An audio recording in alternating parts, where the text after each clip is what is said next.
Like, I was gonna try to be funny, but then I thought I would just be genuine for a sec. So Levi, I really appreciate like how intentional you are with each of your friendships and the people in your life. And one thing that I know I've said this to you before, but when Bruno and I got married, Levi wrote an anniversary card for us on our first anniversary and gave it to us and said how much he appreciated our friendship and like looked up to us as a married couple. And I was like, who is this guy? This guy is just like, okay, I was thinking about whether or not to say this too, but Bruno didn't even get me a card, right? And Levi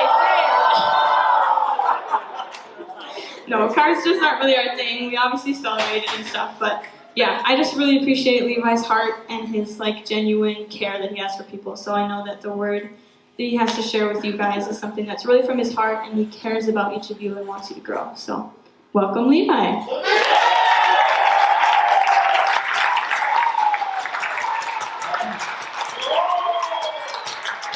Thank you, Rachel.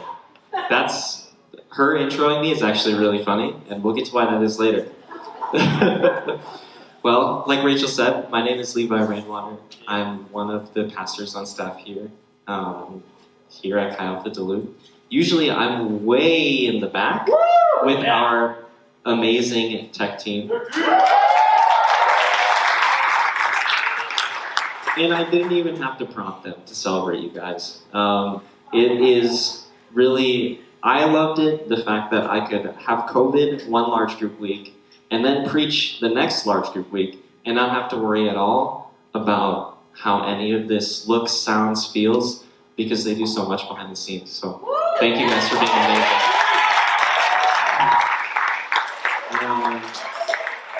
Aside from that, I'd love to show you guys my family, and so I have a picture of them. These are my family. I'm not going to point to them and name them because I feel like that would be a mess. And so I'm just going to say their names. My dad, his name is Reese. My mom's name is Christy. Right below me, I'm the oldest of 5 kids, is Cassidy. And you can start guessing who's who. Cassidy, Isaiah is actually in the audience with us. It's cool to have you up here in Duluth all of the time now. Right below him is Alyssa, and my youngest brother's name is Jonas. You can see here, this is a terrible picture of me, at least. I look so awkward. I was trying to mimic my dad's pose. There's also another awkward picture of me floating around that we can go to.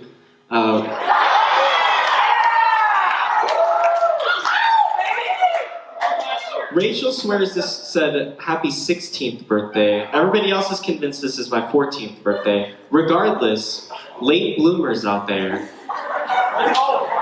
you have solidarity with me. A few other just like really simple things about me before we get into, I'm going to call it story time. I started playing chess just over a year ago, and so if you would love to play a game with me, I would love to lose more with you because I'm really bad. Also, I've been doing a podcast with some close friends. And we have a cult following in the back row. And honestly, if you want to learn more about me than I know about me, you can go listen to 50 hours of me talking with some people. You guys are taking pictures. I love that. Let's go. We're working on a sponsorship deal.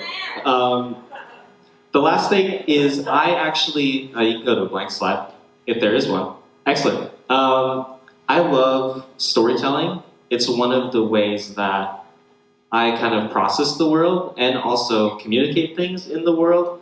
And I just think it's really fun. And so, we're going to be telling a story today. So buckle up. I hope it's okay. Peter endorsed my storytelling as well. So either he was lying and you have to suffer through this, or he was telling the truth. You can decide. Like any good story, it has some characters. And so we're going to be meeting 3 characters today. The first one is younger Levi. Younger Levi was a freshman in college in 2016 here at UMD, which all of you were in high school or not in college yet. I'm old. I did the exact same thing as a freshman. I went to small group, I went to large group, I went to almost every event that I could. And when I became a sophomore in college, I started actually pressing into what it meant to, Dan alluded to it a few weeks ago, what it meant to walk this narrow road. As I started reading the Bible, as my small group started digging into what it meant to walk the narrow road, or I'm going to call it today, living our life based on the gospel, I realized how terribly hard it was and how much I wasn't doing any of it. And so, very consistently, like 2 to 4 times a week, I would have conversations with God that would look like this. Hey, Jesus, this is really hard. Following you is really hard. I kind of want to not be a Christian anymore. Because, it's just hard to follow you, even though I love you and I know you're real. And I'm going to put a pin in that, and we'll come back to him, okay? Our second character is our main character, and he's who I'm going to call Older Levi. Older Levi is 4 years out from younger Levi. Older Levi has kind of worked through his crisis of faith, and through all of that, felt called to leadership with Chi Alpha, graduated college, there we go, felt called into ministry, and so he started his internship with Chi Alpha. This would have been last year now, as I'm on full-time staff now. The thing about Older Levi that I will admit is Older Levi, or me, I don't know what to say, if I should say I or if I should refer to the character. Anyways, it's awkward for me, so just laugh. Older Levi loves swearing. And let me defend myself. Not all the time, but there are moments where when you swear, especially because I don't normally swear, it conveys your emotional experience, like you're mad, sad, upset, or it's really funny. Because I don't normally swear, and because I'm a pastor, it's like a double whammy with the joke factor. And I just want to pause really quick. Who thinks I'm in for a rude awakening? Yeah. Woo! All right, I love it. I am, and you're answering the leading questions the right way. So just like any story, we need one last character, the villain of the story. Any good story. And our villain introduced me today. Where is Rachel?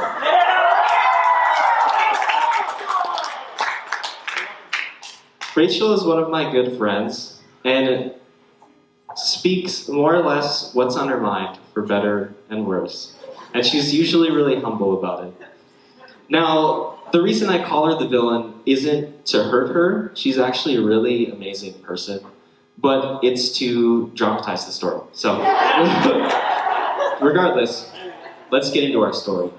And like any good story, it begins in the entryway of the Chi Alpha house.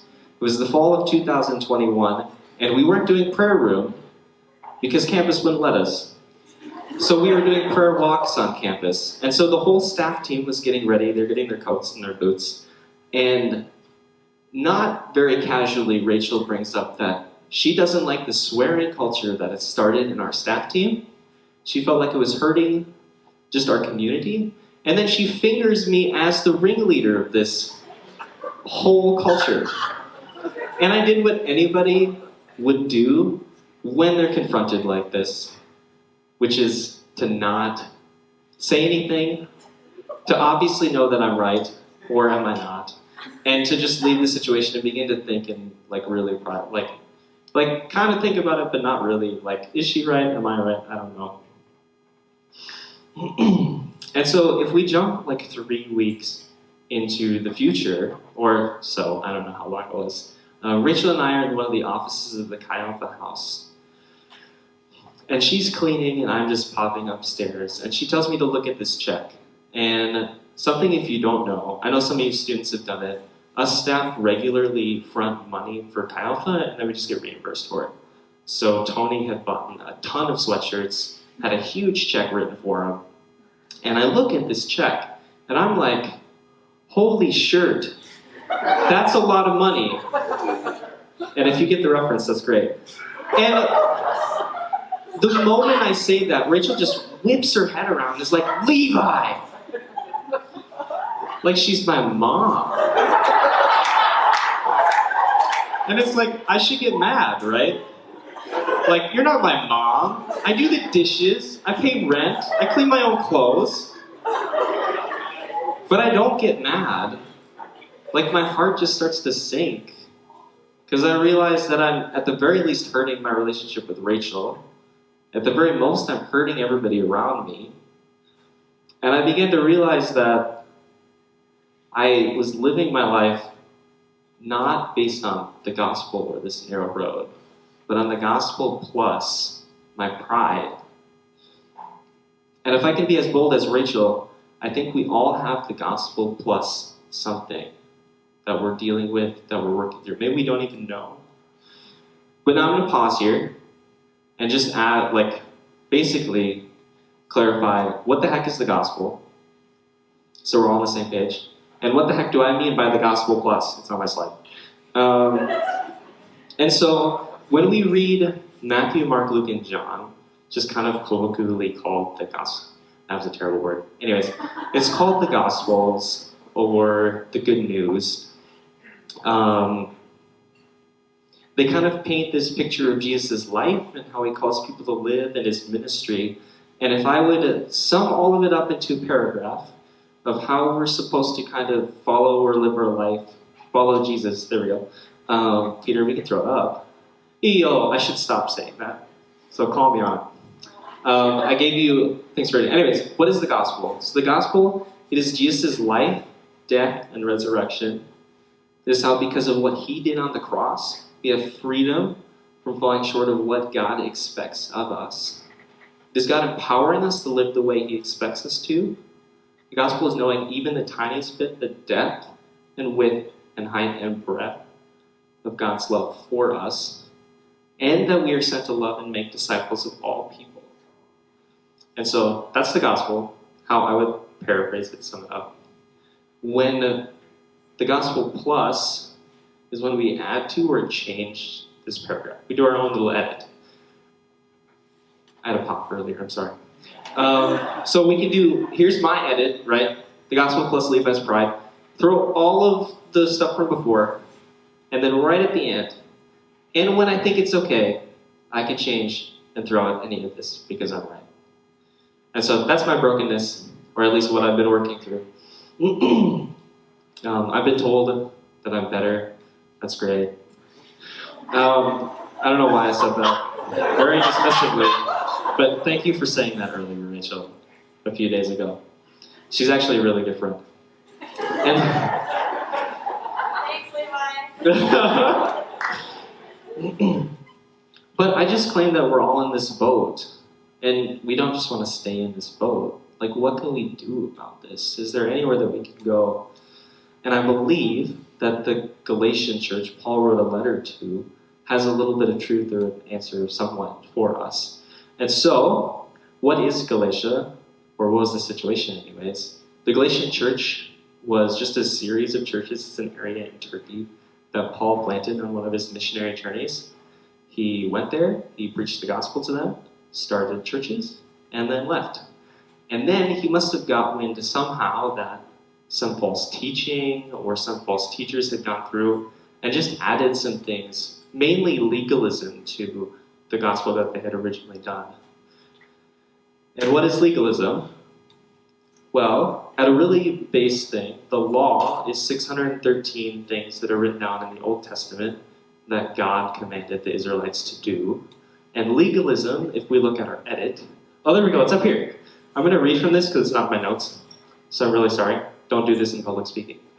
But the gospel plus legalism, this is how I would edit our paragraph to kind of show what legalism is that it is Jesus' life, death, and resurrection. It is how, because of God's gift of the law, we have to follow it to the letter to be in God's favor. It is the goodness of the law and the desire to do what God expects of us that gives us the strength to follow the law. But we see the twist, right? Like, our original paragraph of the gospel is all about what God's done for us. And so what's happening in the Galatian church is it's sneaking in that it's actually about what we do for God. And so Paul doesn't leave them where they're at. He writes them a letter. And so we're just going to flip open to it, and we'll be turning to Galatians chapter 1, verses 11 through 16. I'm going to sip some water, and it'll also be on the screen. There we go.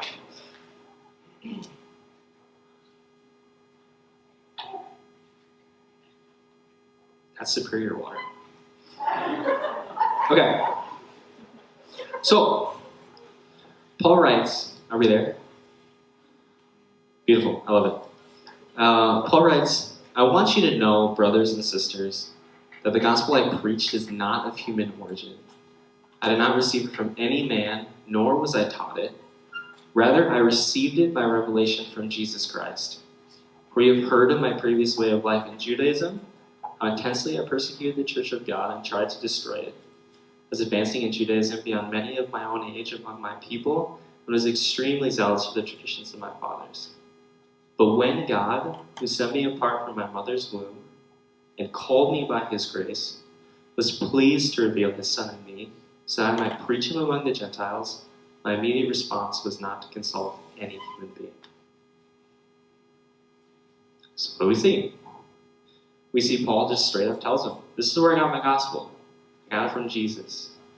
He didn't get it from, like, who knows where your false teachers got it from. They got it from their own desires, if they got it, who knows. But I got mine from Jesus. So he's just straight up coming at them. He's also reminding them, he's like dialing it up a little bit. He's like, you know, when I lived a life in legalism, it actually led me to persecute the church, to kill people, to destroy lives. And Jesus freed me and saved me from that. And right at the end, he says he didn't consult with anybody. This is an opinion. I think Paul is poking fun at them a little bit because there's a practice in the ancient world to be like a traveling teacher and to say, yo, I got this really good idea. You just got to pay me a little money for it. And so I think he's jabbing at them saying, you paid money for this thing that's wrong. And I'm sorry, but I'm not sorry. But what does this show overall? It's that even though the Galatians readily accepted the gospel when Paul preached it, they added other things to it. And Paul goes on to correct them for the rest of the letter.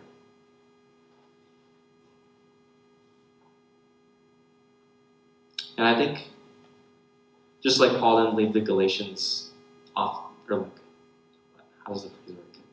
He didn't let them off the hook. There we go. I don't think he leaves us, or lets us off the hook. The things that we add to the gospel, whether we know it or not. Paul writes this letter to us. And so, because I'm really practical, two questions kind of come to mind to me right away. And the first one is, how do I tell if something is gospel blessing in my life? And the second is, if something's an issue, how do I deal with this? Does Paul have anything to say about that? And if you're a lot like younger Levi, there are like 5, 6, 7 things that just come to mind right away. Where it's not really that you're living your life based on the gospel, it's that you're trying to begin to do it, to walk this narrow road. And when I was in that place, it wasn't trying harder that made it work. It wasn't figuring it out. It was the love of my small group. It was the love of my community. And it was the love of God that brought me through my faith crisis. So that's what I'd encourage. It's not about getting it right. Even though getting it right is important, it's all about love and love leading us through that. If you're like older Levi, and you don't know if you have a plus in your life, or some people will call them blind spots, or in the Gospels, Jesus calls them beams, although it's a different context that he's talking about beams. I just thought it was funny that that clicked in my head. If we don't know, we can pray. God loves to talk with us, to speak with us. We can ask him, like, hey, is there something that you want me to work on or change in my life? And if we're open and listen to him, he will speak to us. Also, we can ask someone to speak into our life. And I think there's a big stigma that we in the Midwest at least, that we just don't talk about things that are hard. We kind of hide things or bury things.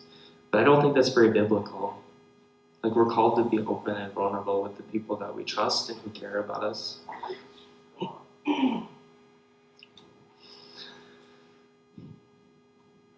And for both people, I don't hate, but like, I don't feel good having like a really able to do an analogy, so bear with me. But for all of us, there's a way forward for both.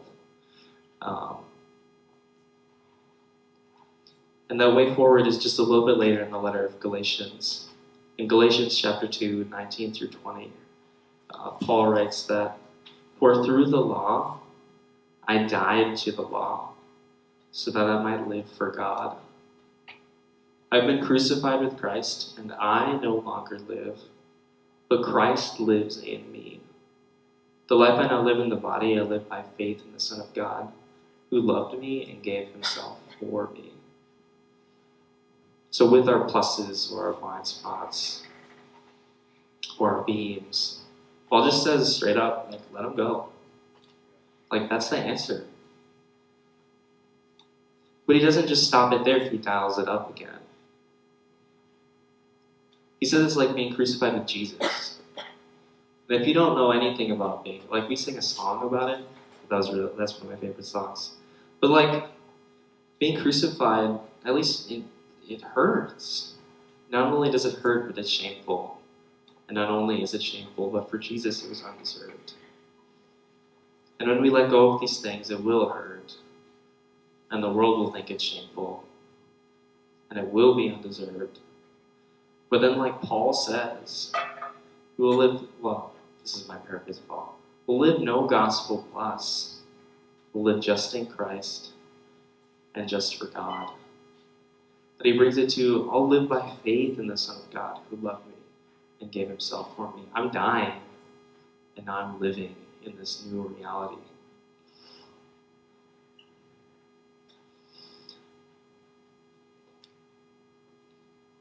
Before we begin to close, I just want to say a note about our esteemed villain, Rachel Cheney. She's not actually the villain of this story. If anything, she's the hero of this story. Okay, that's great.